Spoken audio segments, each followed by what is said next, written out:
Hello everyone. आज का हमारा नया लेक्चर है यूरिन एनालिसिस या यूरिन एग्जामिनेशन। अक्सर पैथोलॉजी में यूरिन आरएम किया जाता है। यह एक रूटीन टेस्ट है जो सीबीसी ब्लड के साथ या फिर लीवर किडनी के साथ यूरिन आरएम किया जाता है। यह यूरिनरी ट्रैक्ट इन्फेक्शन या किडनी से संबंधित डिसीज को पहचानने में इसका एक इम्पोर्टेंट रोल होता है। The state of the kidney and the urinary tract. Urine examination से हमें kidney and urinary tract infection के बारे में पता चलता है and information about metabolic and systematic abnormalities. हमें metabolic and abnormality systematic condition की इंफॉर्मेशन मिलती है। Composition of urine. यूरिन के कंपोजिशन देखते हैं। यूरिन क्या है? यूरिन वाटर सोल्यूबल वेस्ट है। ठीक है, इसमें यूरिन में 95% वाटर और plus urea, uric acid, creatinine, sodium, phosphate, potassium, chloride and calcium ये सब पाए जाते हैं। 95% वाटर एंड 5% में ये सब सारे ऑर्गेनिक कंपोजिशन होते हैं। Properties of normal urine. Normal urine की जो प्रॉपर्टीज है तो क्या है? ड्राई वेट इसका 55 से 70 ग्राम पर 24 आवर होना चाहिए। ठीक है, पीएच 4.6 से लेकर 8.0।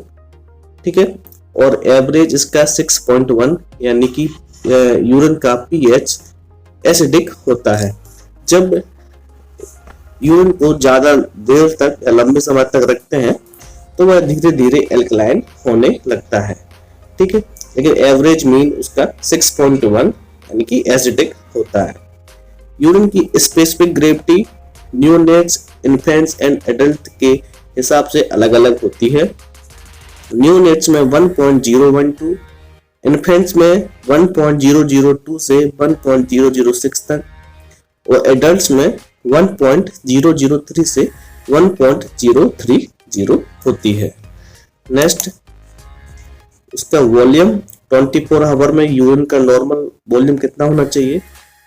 30 से 60 ml न्यूनेट्स में होना चाहिए और बच्चों में 400 से 1400 ml तक होना चाहिए एंड एडल्ट्स में 600 से लेके 2000 ml तक यानी 600 से 200 ml नॉर्मल कंडीशन में होना चाहिए। यह 24 घंटे में ना होता है। ठीक है, नेक्स्ट है ऑर्गेनिक कॉन्स्टिट्यूट्स पर 24 आवर। कौन कौन से कॉन्स्टिट्यूट्स होने चाहिए? जैसे कि यूरिया 15 से 30 ग्राम, क्रिएटिनिन 1.0 से 1.8 ग्राम, यूरिक एसिड 0.3 से 0.6 ग्राम, प्रोटीन में एल्ब्यूमिन होता है 0.1 ग्राम और ग्लूकोज लेस देन 0.5 ग्राम। ठीक है, कलेक्शन ऑफ यूरिन। मोस्टली हमें मॉर्निंग सैंपल कलेक्ट करना चाहिए यूरिन के लिए। ठीक है, और जो यूरिन कंटेनर है हम लैब से ही देते हैं पेशेंट को। यूरिन कंटेनर पर पेशेंट का नाम एवं लैब नंबर, इसका आइडेंटिफिकेशन नंबर लिखा होना चाहिए। अगर पेशेंट सैंपल को घर से लाता है तो उसे आधा घंटे के अंदर सैंपल लैब में लाना चाहिए, है ना, और 1 घंटे के अंदर उसका टेस्ट कंप्लीट हो जाना चाहिए। अगर 1 घंटे के बाद टेस्ट लगाते हैं तो हमारे कुछ केमिकल चेंजेस यूरिन में होने लगते हैं जिससे हमारी वैल्यू एबनॉर्मल आती है। Routine test for urine macroscopic examination. Macroscopic examination मतलब हम इसे नेक डाई या फिर बड़ा नेक डाई से देख सकते हैं। सेकंड अगला होता है, एक और होता है माइक्रोस्कोपिक एग्जामिनेशन एंड ये है मैक्रोस्कोपिक एग्जामिनेशन। मैक्रोस्कोपिक एग्जामिनेशन हम देखेंगे physical examination and chemical examination. First है हमारा फिजिकल एग्जामिनेशन।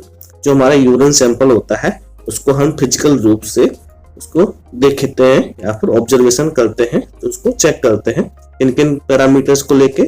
सबसे पहले हमारा वॉल्यूम, जो यूरिन है उसका वॉल्यूम क्या है, colour, appearance, order, form, specific gravity and pH, ये सब पैरामीटर्स हमें फिजिकल एग्जामिनेशन के अंदर चेक करने होते हैं। नेक्स्ट है केमिकल एग्जामिनेशन। केमिकल एग्जामिनेशन हम देखेंगे प्रोटीन यानी कि एल्ब्यूमिन, ग्लूकोज यानी sugar, ketone body, bilirubin, urobilinogen, porphobilinogen, urobilin, leukocyte and nitrate. ये सारे टेस्ट हम केमिकल टेस्ट के अंतर्गत यूरिन में लगाते हैं। ये सब आजकल ये सारे टेस्ट स्ट्रिप मेथड के द्वारा लगाए जाते हैं, लेकिन हमें एग्जाम में स्ट्रिप मेथड नहीं लिखना है। अगर हम स्ट्रिप मेथड लिखेंगे तो हमें एक भी मार्क्स नहीं मिलेंगे।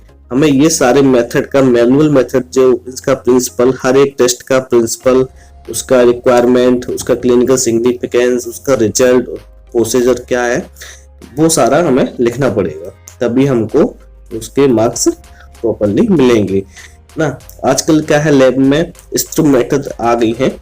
स्ट्रिप मेथड में क्या है, स्ट्रिप के ऊपर सारे पैरामीटर्स होते हैं, उसमें यूरिन में डिप करना रहता है और 1 मिनट के अंतर्गत उसकी रीडिंग चेक करते हैं। उस स्ट्रिप का कलर चेंज होने लगता है, एक स्टैंडर्ड कलर होता है, उससे मैच करते हैं कि हमारे स्ट्रिप का कलर उस स्टैंडर्ड कलर पे कहाँ पर मैच करता है, वह उसकी रीडिंग होती है।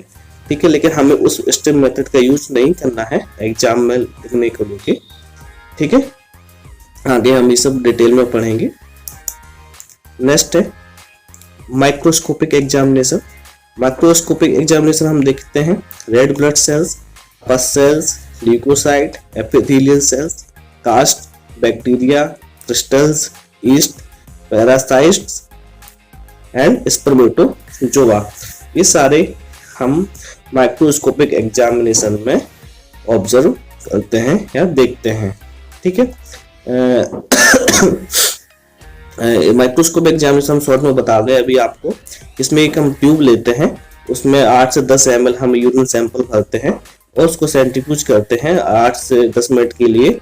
उसके बाद जो ऊपर का हिस्सा होता है सुपरनेटेंट, उसको हम फेंक देते हैं और नीचे के जो सेल्स वो रहती हैं यूरिन का सेल्स, ठीक है, तो वो हम स्लाइड बनाते हैं। यूरिन स्लाइड लेते हैं, उस पर स्लाइड बनाकर कवर स्लिप से रखकर उससे हम 40 low power and high power पर ऑब्जर्व करते हैं। आगे नेक्स्ट हम वीडियो बनाएंगे तो इसका एक एक चीज डिटेल में हम आपको बताएंगे। फिजिकल एग्जामिनेशन वॉल्यूम, हम पढ़ते हैं फिजिकल एग्जामिनेशन में वॉल्यूम। नॉर्मल वॉल्यूम क्या है हमने पढ़ लिया है, अब उसका वॉल्यूम की जो एबनॉर्मल कंडीशंस होती है वो पढ़ेंगे। यह कॉम्पिटिटिव एग्जाम में बहुत ही अहम रोल है इसका, आप इसको ध्यान से पढ़िए या फिर याद रखना, नोट्स कर लीजिए इसको, क्योंकि एमसीक्यू इस क्वेश्चन सबसे ज्यादा यूरिन एग्जामिनेशन से ही बनते हैं, यूरिन एनालिसिस से। ठीक है, फर्स्ट हमारी कंडीशंस होती है पॉलीयूरिया। पॉलीयूरिया कब कंडीशन कहलाती है, कब greater than 2000 ml in 24 hour. जब हमारा यूरिन 2000 ml से अधिक 24 घंटे में इंक्रीज होता है, फिर निकलता है, तब हमारा कंडीशन पॉलीयूरिया कहलाता है। नेक्स्ट है डायूरिया। डायूरिया कब, नेक्स्ट है डायूरिया इंक्रीज यूरिन वॉल्यूम यानी इनटेक वाटर। जब हम इनटेक वाटर पानी ज्यादा लेते हैं, यहाँ पे एक्सेसिव फ्लूइड ज्यादा इनटेक करते हैं, उस कंडीशन में हमारा यूरिन इंक्रीज होने लगता है, बढ़ने लगता है, तो वह कंडीशन कहलाती है डायूरिया। नेक्स्ट कंडीशन है हमारी ओलिगूरिया। ये सारी एबनॉर्मल कंडीशंस हैं, ये आप ध्यान रखना। ठीक है, नेक्स्ट है ओलिगूरिया। ओलिगूरिया कंडीशन कब पैदा होती है, small volume of urine less than 200 ml in 24 our.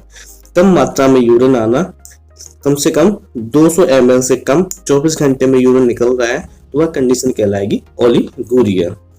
Next हमारी कंडीशन है एनुयूरिया। एनुयूरिया कंडीशन कब होती है, completely absence total stop urine.